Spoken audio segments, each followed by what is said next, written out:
Why did you decide to do this book? Actually, that's a dumb question. What you've just told me, I mean, just the introduction is interesting enough to fill a book, I imagine. Is that why you decided to do it? Leanne, this is the third road book I've written about long-distance roads in South Africa. Yeah. Obviously, it's not a book just about a road. It's about the incredible stuff that's out there as you're traveling long distance.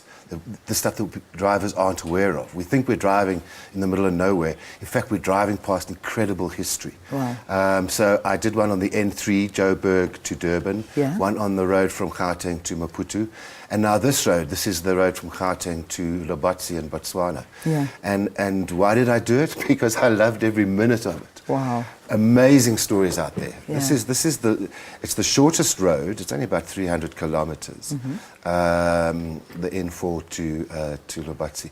But this book is about twice the size of the others, and that's because I got so carried away with the stories. With some of the stories up Yeah. there. How did you discover them? I mean, what sort of led you to these gorgeous little underworld cities and the things that you talk about in your book?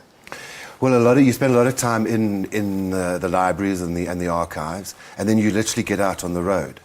And I mean, one of the great finds was I found from a helicopter. Literally, a farmer in the area heard about the book that I was writing, and he said to me, "Well, come fly my helicopter." And he, myself, and two archaeology master students, we flew over the incredible ruins of Molokwani, Yeah. which was a very substantial city of 12,000 people. As you said in your introduction, about 200 years ago. Sure. Is that perhaps one of the most interesting things that you saw? I mean, tell us a little bit more about some of the things you saw. I saw ruins all along the route. Yeah. of very substantial cities. The largest was a place called Kadicwene, which 200 years ago was, I mean, let's be honest, it's a name most South Africans don't know, No. Kadicwene. But it was a city that 200 years ago was the size of Cape Town, in the days when there was no Pretoria, no Port Elizabeth, no Durban. Oh. And then it vanished. But these were very, very sophisticated Tswana communities, obviously, all built without the wheel, mind you. Sure. That's amazing. I'm sorry that we drive this route and we don't even know that this exists. I mean, these should be, in a way, tourist attractions, some of them. Do you think they could be, or is it not really is something that you can actually go and see anything there? It's just standing on the land and looking back to the past of what it was. Look, as I said, the absolute best way to see these ruins is from the air. Yeah. We don't all have helicopters on tap, of course. Yeah. Kadicwene at this stage is a little bit inaccessible, okay. but Molokwani is not. Yeah. And so what I do is, as you're driving along, I say, hi folks, on your left-hand side, if you're driving west, you can see the sign. There's a road, a dirt road. It will take you, there's a lodge, for instance. Amazing. And take you straight to these ruins. Yeah. So, I mean, you do actually, in your book, I mean, if somebody is planning a trip, you'll kind of explain exactly where you go. If you are going on this road, that you'll be able to sort of veer off here and you go on this adventure. Sure. Yeah. That's fantastic.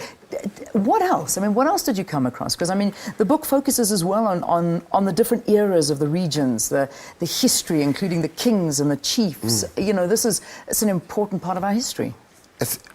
What I hope to achieve with these books is not to do a history lesson, but to make South Africans in particular realize what an absolutely brilliant history we have.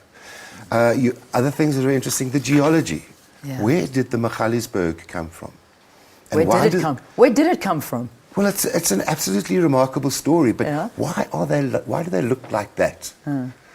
Something tilted the Magaliesberg. Sometimes people have asked me to compare the Magaliesberg to the Himalayas. Well, the Himalayas are babies of mountains. They're only about 200 million years old. The Magaliesberg are 10 times as old as that. We're talking 2,000 years ago. The geology is absolutely sensational. And then, of course, what made the Magaliesberg tilt was something called the Bushveld Igneous Complex, which gave us the platinum. And, of course, platinum is a very important part of the story of that neck of the woods. Yeah. And then you have, you know, as I said, I've written 3 of these books. There's one character who's in all of them, and that is Mzilikazi, a towering figure in our history. So you had these cities which were then dissolved. Something terrible happened in the interior of this country in the early 1800s. Then you had Mzilikazi arriving from Zululand, taking over those people. Then you had the voortrekkers arriving. You had immense turmoil in the 19th century. Yeah. And then, of course, you had the whole apartheid thing, Yeah. Bantustans, Bophuthatswana, and the liberation struggle you'd appreciate. People going into exile, coming back from exile.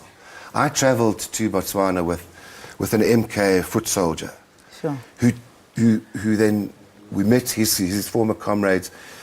They were pointing out to me places of immense importance to South Africa. Lobatsi we think of as a one-horse town. It is so full of liberation, history, significance to South Africa. Yeah, that's amazing. It's so interesting. Give me this book. You're hanging on to it. I'm dying. Yeah, and Merry Christmas. Thank you very much. An early Christmas present. This sounds absolutely amazing. The Platinum Road, the road to Botswana, Peter Delmar, and it's full of pictures along the way, the routes. I'm looking at some of the graves, some of the... Oh, there's that toll road. Okay, let's not talk about the toll road. You told me not to talk about the toll roads. You can talk about anything. We don't want to talk about the toll roads. But there you have it, the Platinum Road, the road to Botswana. Where do you get this? Where can you actually find a copy of it? The book is now in bookstores already. Excellent. Just come out. Okay. Excellent. So, bookstores around the country, and you'll be able to buy yourself a copy. If this is perhaps where you're going on holiday or you travel on this road all the time, I think you should read this and perhaps you can veer off on a little adventure of yourself. All right. Talking about platinum and everything that shines, let's take a look at our